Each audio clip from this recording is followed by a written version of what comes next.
우리 오늘 보실 하나님의 말씀 고린도후서 11장 1절부터 5절 말씀을 우리 중심 말씀으로 보도록 하겠습니다. 고린도후서 11장 1절부터 5절 말씀 한 절씩 교독하시겠습니다. 원하건대 너희는 나의 좀 어리석은 것을 용납하라. 청하건대 나를 용납하라. 내가 하나님의 열심으로 너희를 위하여 열심을 내노니 내가 너희를 정결한 처녀로 한 남편인 그리스도께 드리려고 중매하매로다. 그러나 나는 뱀이 그 간계로 하와를 미혹한 것 같이 너희 마음이 그리스도를 향하는 진실함과 깨끗함에서 떠나 부패할까 두려워하노라. 만일 누가 가서 우리가 전파하지 아니한 다른 예수를 전파하거나 혹은 너희가 받지 아니한 다른 영을 받게 하거나 혹은 너희가 받지 아니한 다른 복음을 받게 할 때는 너희가 잘 용납하는구나. 다 같이 읽겠습니다. 나는 지극히 크다는 사도들보다 부족한 것이 조금도 없는 줄로 생각하노라. 아멘. 자, 오늘은 본문 말씀을 가지고 다 같이 한번 따라 볼까요? 끝까지 간다. 끝까지 간다. 끝까지 간다라는 끝까지 제목으로 하나님 말씀을 증거하겠습니다. 고린도 교회에 문제가 생겼습니다.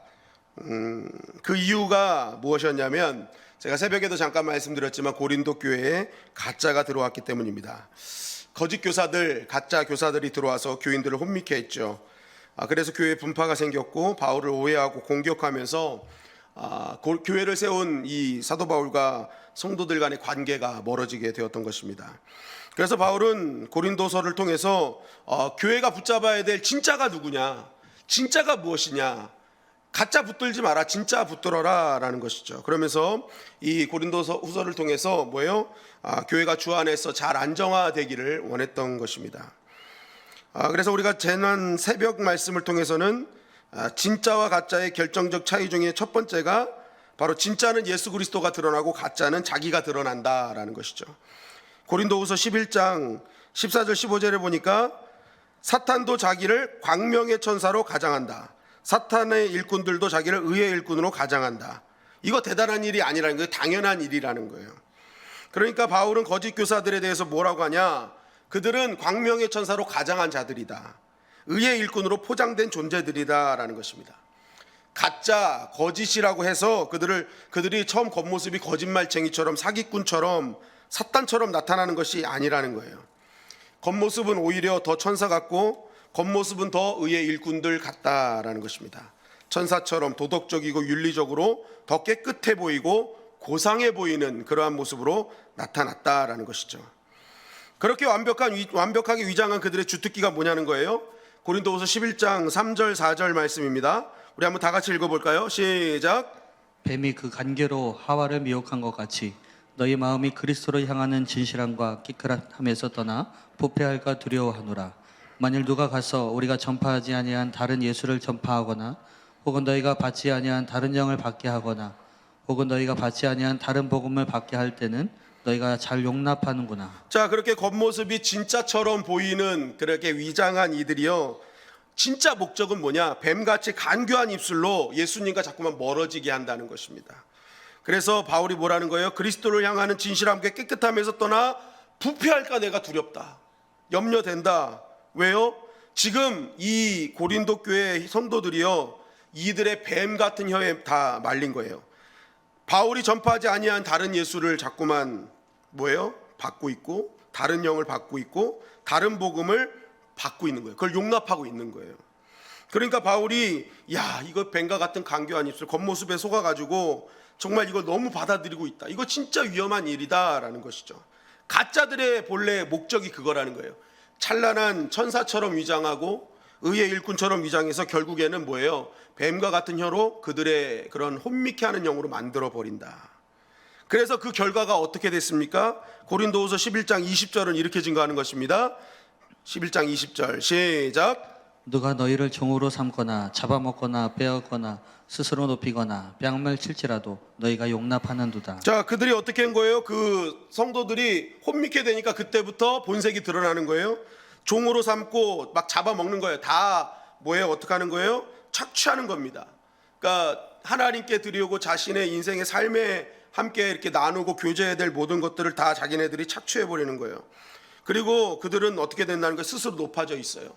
그러니까 뭐예요? 자기가 왕 되는 거예요. 복음을 포장을 해가지고 복음인 것처럼 하지만 실제적으로는 그 복음을 이용해서 자기가 왕 되는 인생, 높아지는 것.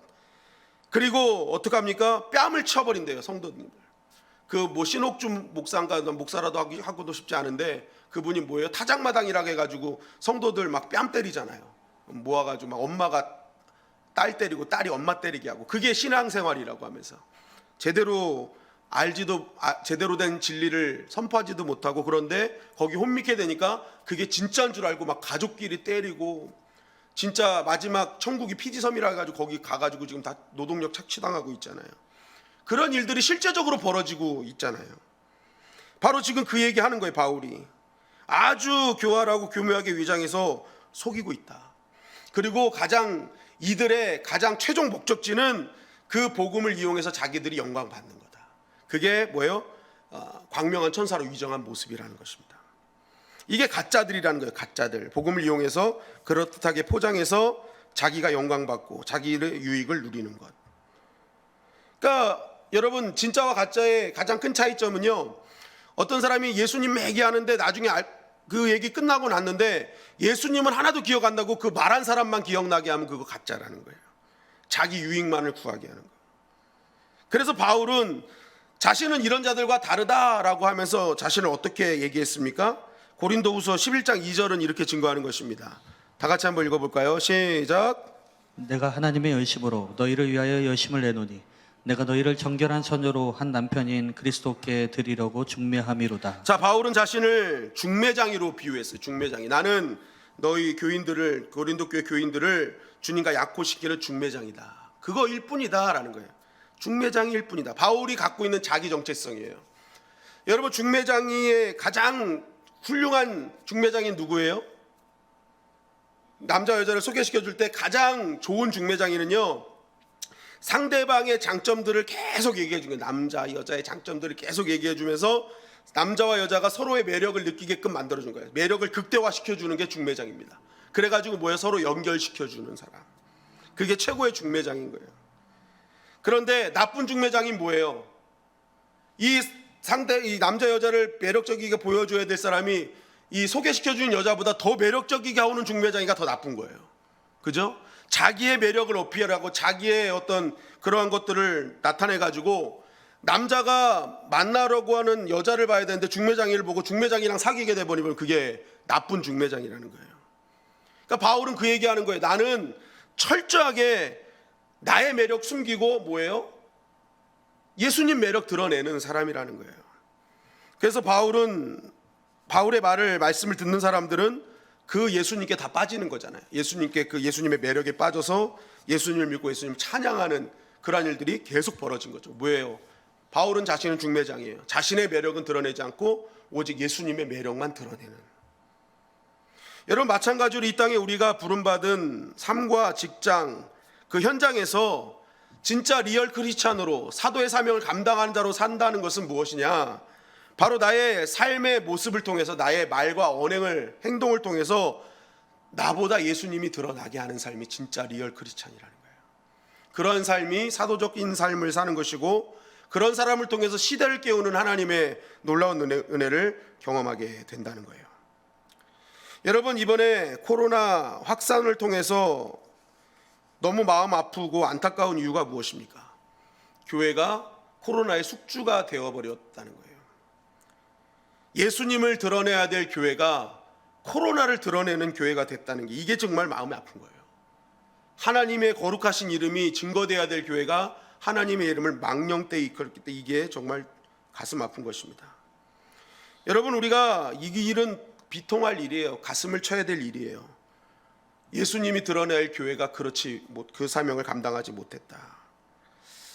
여러분, 우리가 다시 깨어나야 될 줄 믿습니다. 정말 우리가 교회로서, 성도로서 부름받은 큰 이유는 우리가 희생하고 헌신의 삶을 통해서 정말 우리를 통해 예수님이 증거돼야 될 그러한 사명을 갖고 이 땅에 보내주신 거거든요. 선택하신 거거든요.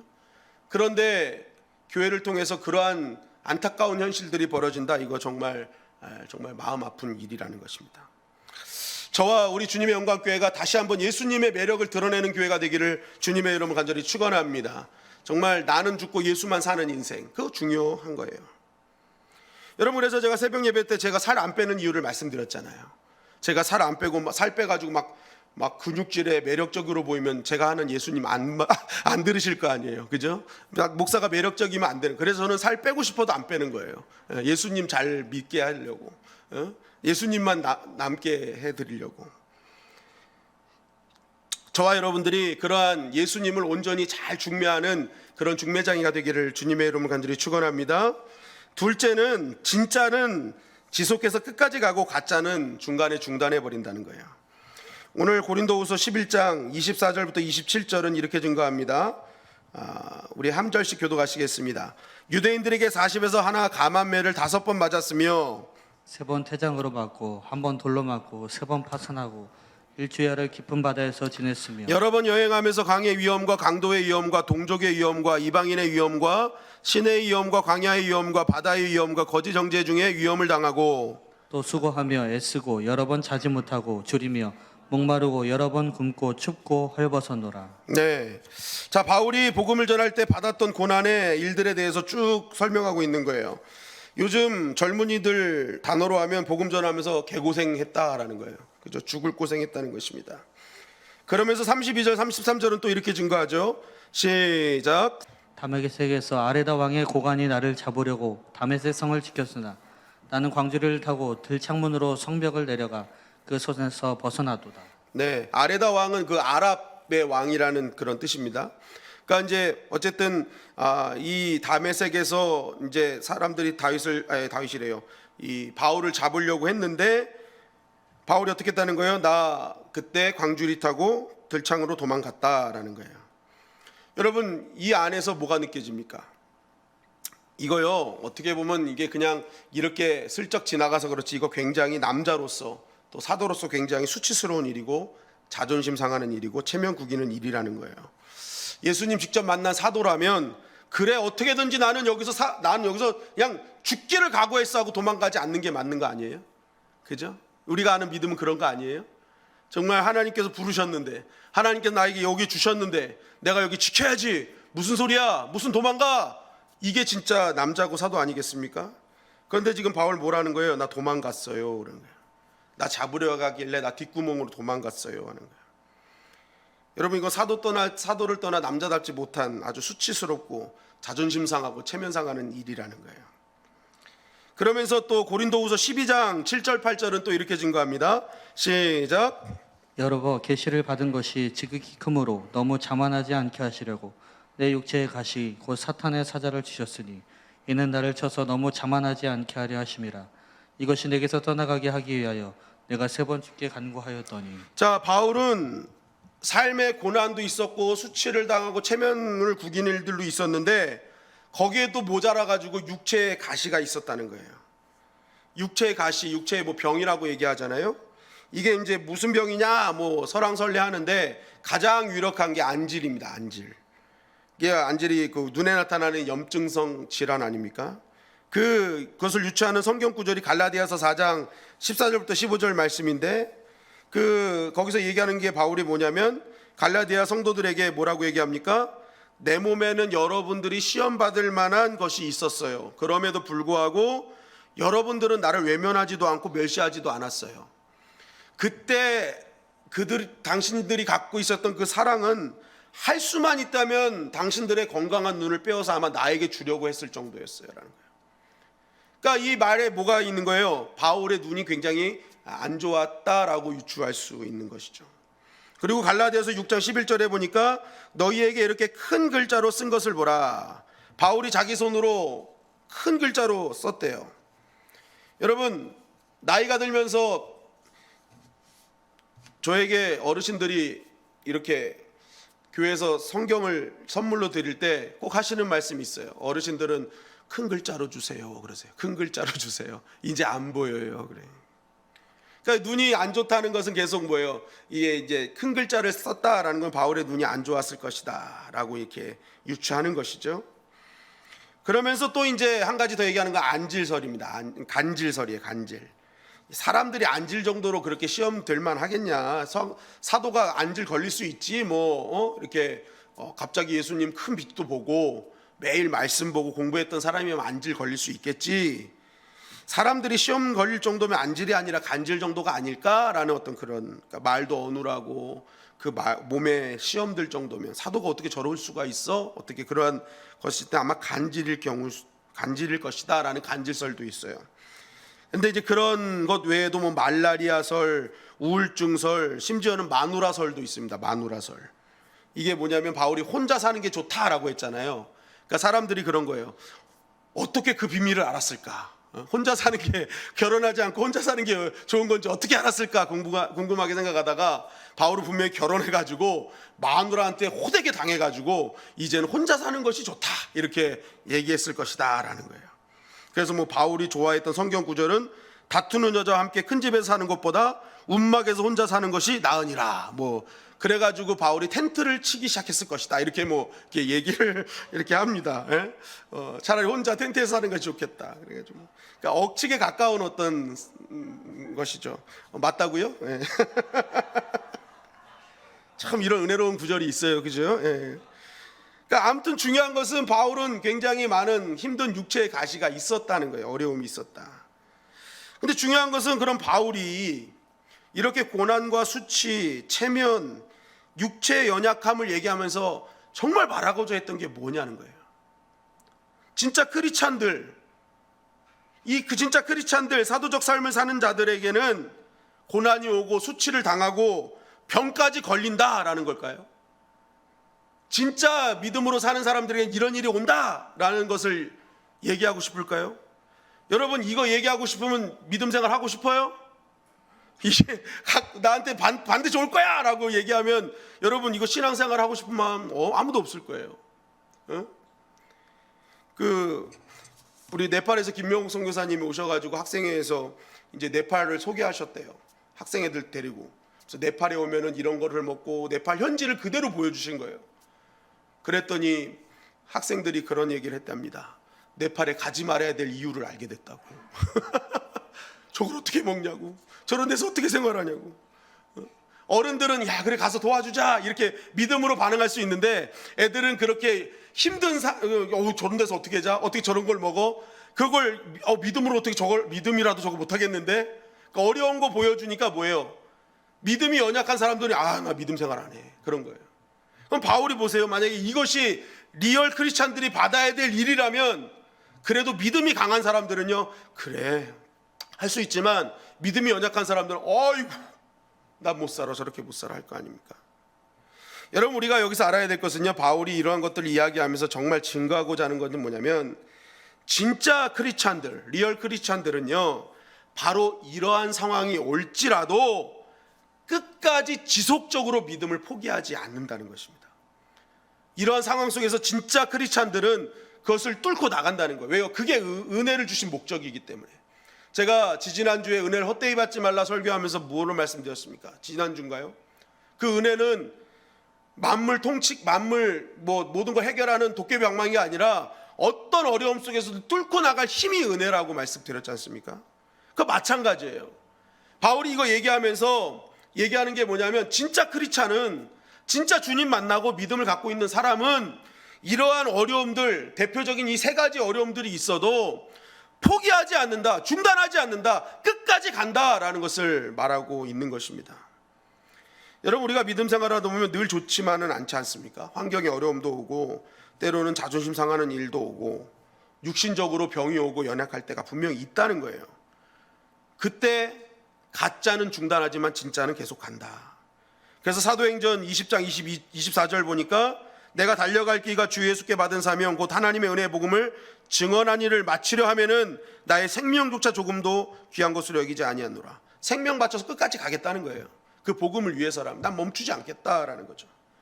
빌립보서 3장 13절 14절에 보니까 나는 오직 표대를 향하여 간다. 뒤에 있는 일 잊어버리고 앞에 있는 것을 잡으려고 간다. 부르심의 상을 위해서 나는 끝까지 갈 것이다. 그러니까 바울은요 이러한 어려움이 있어도 나는 주신 사명 포기하지 않겠다, 중단하지 않겠다. 하나님 나에게 은혜 주신 이유, 능력 주신 이유 끝까지 가라고 주신 것이다 라는 것이죠. 여러분 우리가 기억해야 될 것은요, 지속하는 것이 믿음이고 지속하는 것이 능력이라는 거예요. 동굴 같은 데 가면 바위 가운데 구멍이 뻥 뚫려 있는데 그 원인이 뭐예요? 위에 떨어지는 물방울이잖아요. 사람들이 막 기계로 뚫어낸 게 아니라 엄청난 기간 동안 물이 한 방울씩 똑똑 떨어진 게 그게 쌓이고 쌓여서 바위를 뚫어버린 거잖아요. 이런 물방울 한 방울에는 능력이 없어요. 그러나 지속적인 물방울은요, 바위도 뚫는 힘이라는 것입니다. 이 지속하는 힘이라는 책이 있거든요. 이 프롤로그에 보면은 꾸준함이 특별한 인생을 만듭니다라고 써 있습니다.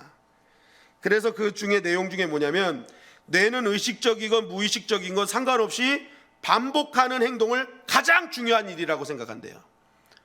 그러니까 의식하든 무의식적이든 그냥 상관없어요. 뇌가 가장 중요하게 생각하는 일은요, 그 사람이 계속 반복하는 일이래요. 그래서 어떤 사람이 잠을 계속 반복적으로 자면요, 뇌는요, 이 사람에게 가장 중요한 건 잠이라고 생각해서 맨날 잠자게 만드는 거예요. 근데 어떤 사람은요, 계속 이 기도하는 일을 멈추지 않으면요, 이 뇌가요, 이 사람은 기도하는 것을 가장 중요하게 생각한다. 그래가지고 그 지속하는 기도를 가장 중요하게 생각한다 해서 항상 기도하게 만드는 거예요. 여러분, 그래서 여러분 신앙생활 띄엄띄엄해서는 안 된다는 거예요. 힘들어도 꾸준하게 하는 것이 중요하다는 거예요. 그래서 하나님의 뜻이 뭐예요? 항상 기뻐하고 쉬지 말고 기도하고 범사에 감사하라는 거 아니에요. 쉬지 말라는 거예요. 띄엄띄엄 하지 말라는 거예요. 지속적으로 끝까지 하라는 거예요. 여러분, 그래서 신약에 피스티스, 믿음이라는 단어 쓸 때 그 단어가 신실함이잖아요. 신실함. 하나님은 신실하신 분이라는 거예요. 끝까지 변함없이 지속하시는 분이라는 거예요. 마찬가지로 우리의 그러한 믿음이라는 것이 무엇이냐? 신실함이라는 거예요. 변함없이 하는 것. 여러분, 그래서 믿고 기도하면 이라는 단어, 무엇이든지 믿고 기도하면 다 줄 것이다, 그 말씀 속에는 믿음이라는 게요, 바로 이 피스티스예요. 신실함이에요. 꾸준하게 지속적으로 기도하면 받게 될 것이라는 거예요. 그냥 띄엄띄엄 와서 하고 싶을 때 하고 그러면 그게 그 기도에 응답하시는 게 아니라 한 가지 기도를 할 때도요, 지속적으로 하라는 거예요. 응답될 때까지. 그럼 하나님 응답하시는 것을 경험하게 될 것이다. 여러분, 다윗이 왜 이스라엘 전체의 목자가 됐습니까? 왕이 됐습니까? 다윗의 이름은 지속력에 있어요. 아버지의 양을 지킬 때 생명 걸고 지키지 않습니까? 사자의 발톱, 곰의 발톱에서 지켜내요. 목숨 걸고 지켜요. 여러분, 근데 이걸 당시의 시대상으로 보면요, 이거 헛일한 거거든요. 왜냐하면 그 재산을 나눠줄 때 당시의 그 문화가요, 첫째 아들에게 반을 주고 나머지 아들에게 쭉 이렇게 주는데, 막내인 다윗에게는 돌아올 것이 아무것도 없었대요. 여러분, 그 양들은요, 재산입니다. 그거 물려주는 거예요. 그러면 막내인 다윗이 그거 잘 지켜봤자 누구 좋은 일 하는 거예요? 남 좋은 일 하는 거예요. 자기가 좋은 일이 하는 게 아니에요. 어차피 형들한테 갈 거예요. 자기한테 올 게 없어요. 그럼에도 불구하고 다윗은 끝까지 해요. 맡겨진 일 충성되게 감당합니다. 중요한 건 뭐예요? 다윗의 가문의 재산은 못 받았지만 하나님이 그 지속하는 것을 보고 이스라엘의 왕으로 삼으셨다는 거예요. 이게 중요한 것입니다. 지속력은요, 당장에 내 앞에 있는 작은 것 주시는 게 아니에요. 지속력은요, 그걸 지속하고 충성하고 하나님 맡겨준 사명 끝까지 지켜나가면요, 하나님은 더 큰 것 주시는 거예요. 여러분, 요셉도 보십시오. 요셉도 종살이 할 때도 하나님과 함께 하죠. 옥살이 할 때도 하나님과 함께 합니다. 어디서나 하나님과 함께 해요. 요셉의 힘은요, 지속력에 있다니까요. 어디서든지 변치 않고 지속적으로 하나님과 함께하는 능력을 갖고 있는 거예요. 그러니까 하나님께서 그 믿음을 보시고 끝까지 지속하는 믿음을 보시고 요셉에게 애굽의 전체를 맡겨버리시는 거예요. 이게 하나님의 방법이라는 것입니다. 하나님이 보시는 것은 지속력이에요. 끝까지 하느냐, 끝까지 가느냐, 상황과 관계없이 끝까지 믿음으로 변치 않고 주 앞에 엎드리느냐, 그것이 중요하다는 거예요. 여러분, 코로나19 또 수해 여러 가지로 인해서 우리가 지금 너무 힘들지 않습니까? 상황적으로 어렵지 않습니까? 이제는 그 코로나 블루, 코로나 우울증 때문에 사람들이 너무너무 힘들어해요. 그런데 중요한 것은 뭐예요? 이때도 우리에게 하나님 원하는 건 지속력이라는 거예요.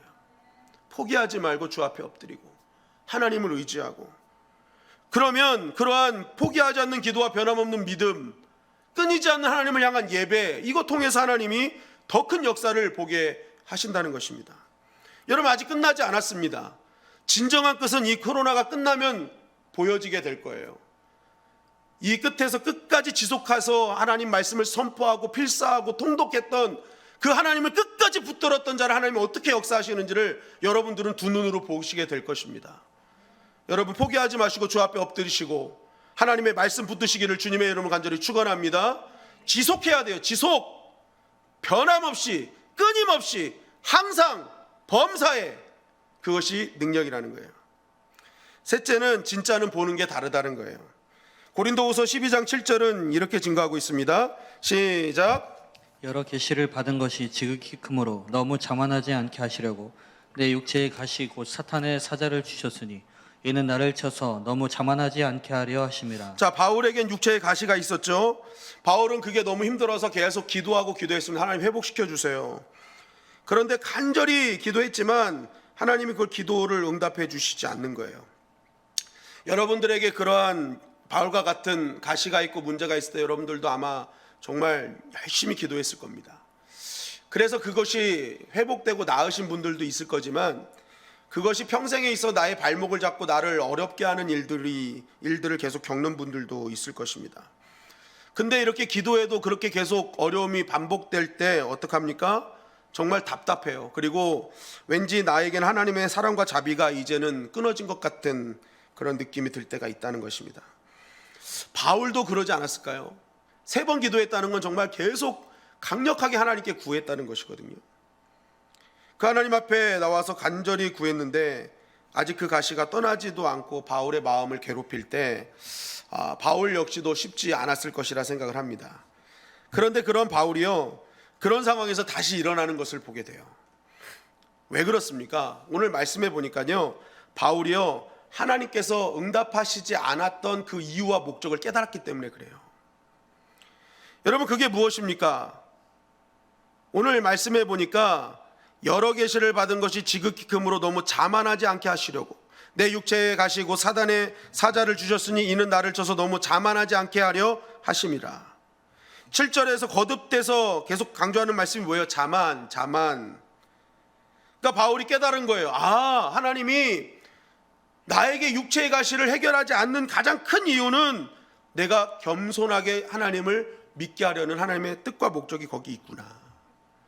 육체의 가시 속에 그것이 숨겨져 있었구나. 그 하나님의 목적을 발견하니까요, 뭐예요? 그가 그러한 여러 가지 마음을 아프게 하고 힘들어하는 그러한 상황 속에서도 일어나더라는 거예요.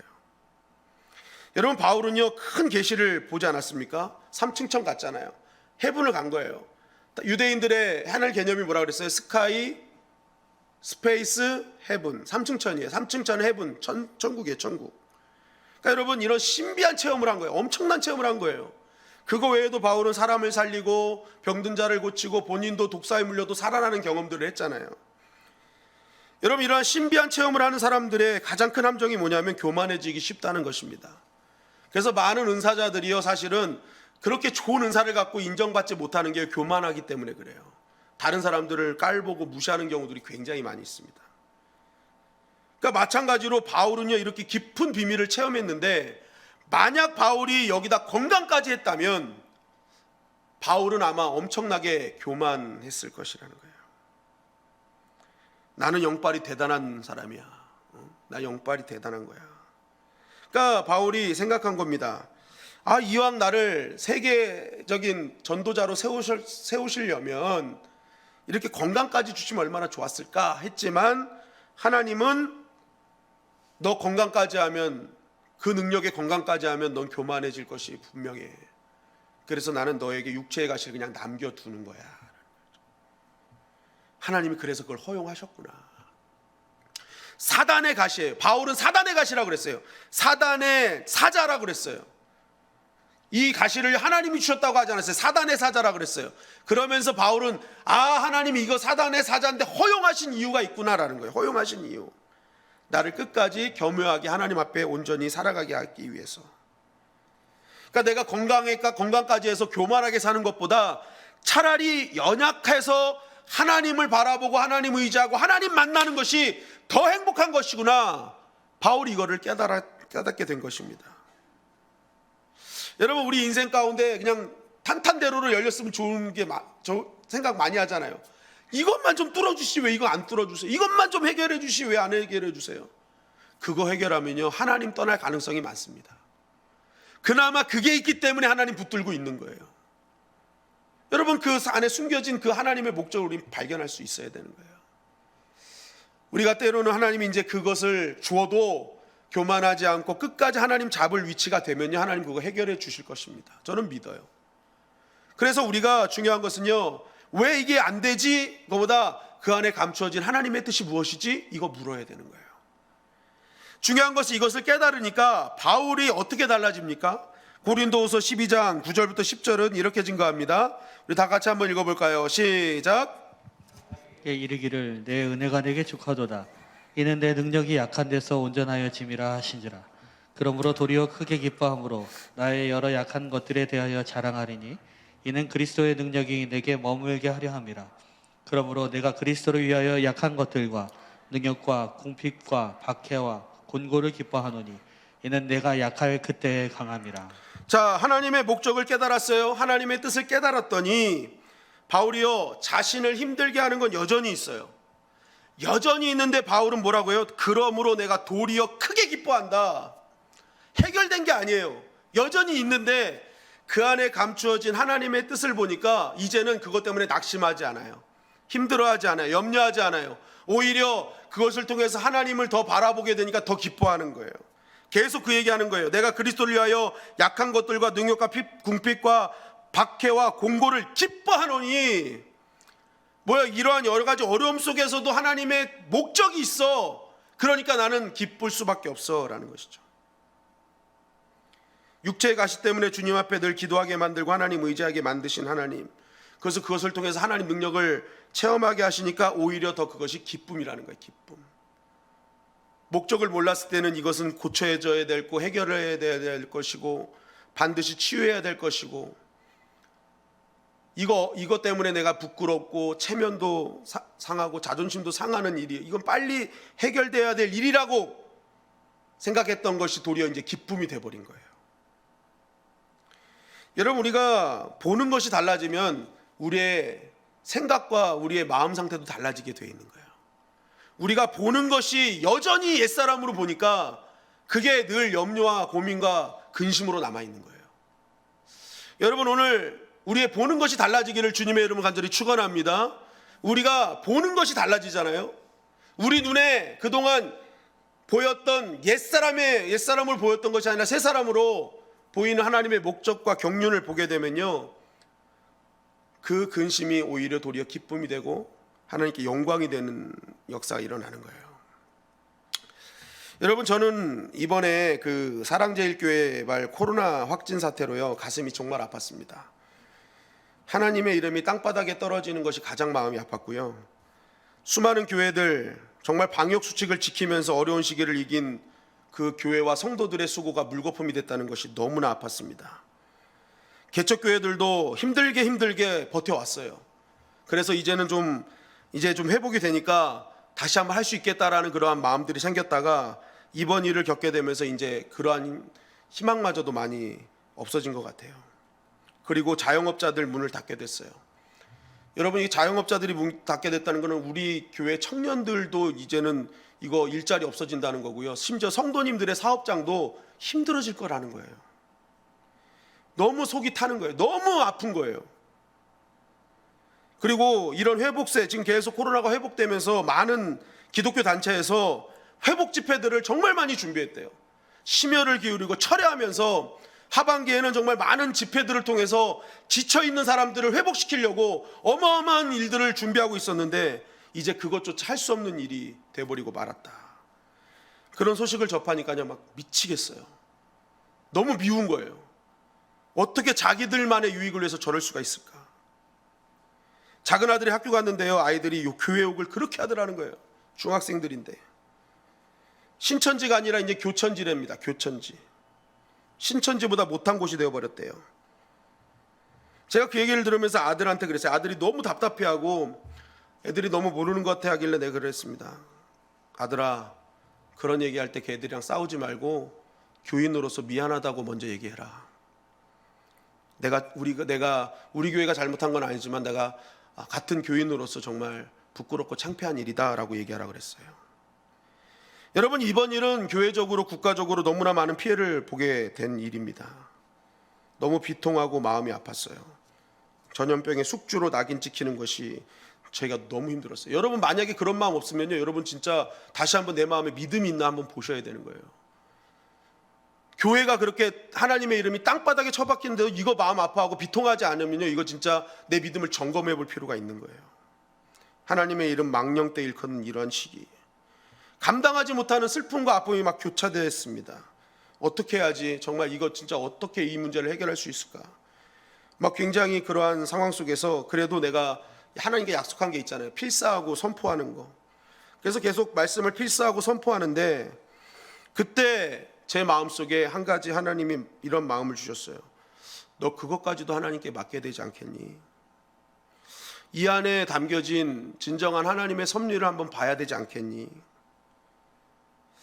그러면서 이러한 상황을 허락하신 분도 하나님이실 거고 해결하실 분도 하나님이실 거라는 생각이 제 안에 들어왔습니다. 그 이루실 분은 하나님이란 걸 믿고 그냥 너는 너의 자리에서 할 일을 해라. 세상 사람들이 보지 못했던 희생과 섬김의 사람이 무엇인지를 너와 너희 교회가 계속 그 앞에 행동을 하고 나는 내가 할 일을 하겠다라는 그런 하나님의 음성을 듣게 됐습니다. 그러면서 이건 제 생각입니다. 제가 말씀을 묵상하면서 이 안에 담겨진 하나님의 뜻과 섭리가 혹시 너무나 많은 대한민국 교회들이 하나님만 사랑하고 이웃을 사랑하지 못한 그런 교회 이기주의로 나아가진 않았는가? 이것은 단 한 교회의 문제가 아니라 이제 대한민국의 교회가 성장 위주의 교회가 되어서 이 주변을 바라보지 못하는 그러한 교회가 되었기에 하나님은 오히려 이것을 통해서 이제 다시 교회가 밑으로 겸손하게 남의 발바닥을 닦아주는 세족의 자리로 가야 되는 그러한 것을 하나님이 원하시는 것은 아닐까 하는 그런 생각을 하게 됐습니다. 이 시간을 되돌아보면서 다시 세상에 축복과 은혜와 생명의 통로로 회복되어져야 되는 그런 교회의 사명을 감당해야 되는 그런 하나님의 메시지가 이 안에 담겨 있지는 않을까 하는 그런 마음을 갖게 되었습니다. 그러면서 하나님께서 만약 그렇다면, 이것이 맞다면, 이건 내 생각이니까 이것이 맞다면 그럼 우리가 그러한 하나님의 뜻을 받들어 철저하게 세족의 영성으로 내려가고 그것을 통해서 다시 한번 역전시키실 하나님을 기대하는 것이 지금 필요한 것이 아닌가 하는 생각을 하게 되었습니다. 그러면서 이제 제가 그 하나님의 감춰진 그런 목적을 생각하고 해석을 하다 보니까요, 제 마음속에 있었던 그 미움, 그런 분통함, 비통함들이요 점점 내 안에서 사라지는 것을 경험하게 되었습니다. 여러분, 아마 많은 분들이 이러한 일이 생겨서 왜 이런 일 때문에 우리가 다시 온라인으로 예배를 드려야 되고 왜 교회가 이렇게 지탄을 받아야 되는가? 우리 교회는 정말 열심히 해왔는데 그 예배국이 정말 아침부터 와서 정말 열심히 준비하고 찬양팀들 마스크 써가면서 답답한데 찬양도 하고 정말 그렇게 지키면서 해야 하는데 왜 이렇게 만들었는가 하고 비통해 하실 분들이 계십니까? 그렇다면 여러분, 다시 한번 이 안에 감추어진 하나님의 목적을 우리가 서로 바라보기를 주님의 이름으로 간절히 축원합니다. 그 상황만 보면 화가 날 수밖에 없어요. 그러나 그 안에 감추어진 하나님의 목적을 보기 시작하면요, 우리의 마음이 달라질 수 있는 것입니다.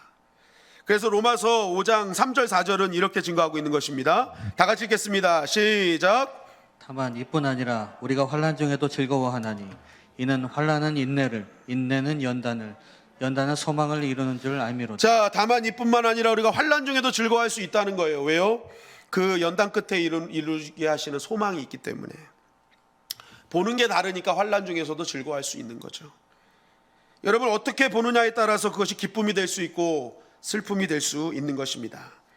우리가 끝에 소망을 보기를 주님의 이름으로 간절히 축원합니다. 여러분, 우리가 보는 것이 달라지지 않으면 절대로 이것을 고난이 왔을 때 우리가 I'm so happy 할 수 없어요. 야, 고난이 왔어! 막. 그런데요, 여러분, 이거는요, 이거 하나님 나라 보지 못하면 이렇게 할 수 없는 거예요. 오히려 그런 하나님 나라 보지 못하면요, 고난은 더 우리를 메마르게 할 수밖에 없습니다. 그러나 하나님의 목적을 보면요, 내 감정은 따라주질 않아요. 가시는 여전히 가시고요, 문제는 여전히 문제지만 그럼에도 불구하고 우리는 다른 걸 보기 때문에 우리의 마음이나 우리의 결과가 다르게, 그러한 것을 다르게 갈 수 있다는 것입니다. 오늘 바울처럼 여전히 가시가 있음에도 도리어 기뻐할 수 있는 힘이 생기게 되는 것입니다. 여러분, 오늘도 모든 상황 속에서 역사하시는 하나님의 선하신 뜻과 목적을 보기를 주님의 이름으로 간절히 축원합니다. 내가 눈에 보이기만 했던 것만을 해석하지 마시고 그 안에 감추어진, 구름 뒤에 감추어진 무지개 보는 영성, 우리 그 사건에 가려진 뒤에 계신 하나님의 섭리, 모든 것을 선하신 하나님의 뜻대로 이끌어 가실 주님의 그 모습, 그 하나님의 은혜를 우리가 본다면 우리가 지금의 당면한 상황 속에서도 오히려 즐거워할 수 있는 그러한 영성의 사람이 될 것입니다. 그것이 진정한 리얼 크리스찬의 모습이라는 거예요. 여러분, 사도적 사명을 감당하는 리얼 크리스찬, 진짜 크리스찬의 모습은요, 바로 나의 영광이 아닌 주님의 영광, 예수님을 드러내는 사람입니다. 그리고 어떤 상황 속에서도 멈추지 않고 지속적인 사명, 끝까지 사명 감당하는 사람인 것입니다. 그리고 상황과 환경에 감추어진 하나님의 목적을 보고 기뻐하는 사람, 그 사람이 이 시대를 이끌어가는 사도적 사명을 가진 진짜 크리스찬이라는 것입니다. 여러분, 오늘 이러한 리얼 크리스찬이 저와 여러분들이 되시기를 주님의 이름을 간절히 축원합니다. 그럴 때에 여러분, 우리의 연약함을 들어 사용하시는 주님을 만나게 될 것입니다. 그리고 그러한 은혜를 가지고 우리는 끝까지 이 시대적 사명, 하나님께서 맡겨준 사명을 끝까지 이기는 하나님의 백성이 될 것입니다. 오늘 이 말씀 붙들고 승리하는 저와 여러분들이 되시기를 주님의 이름을 간절히 축원합니다.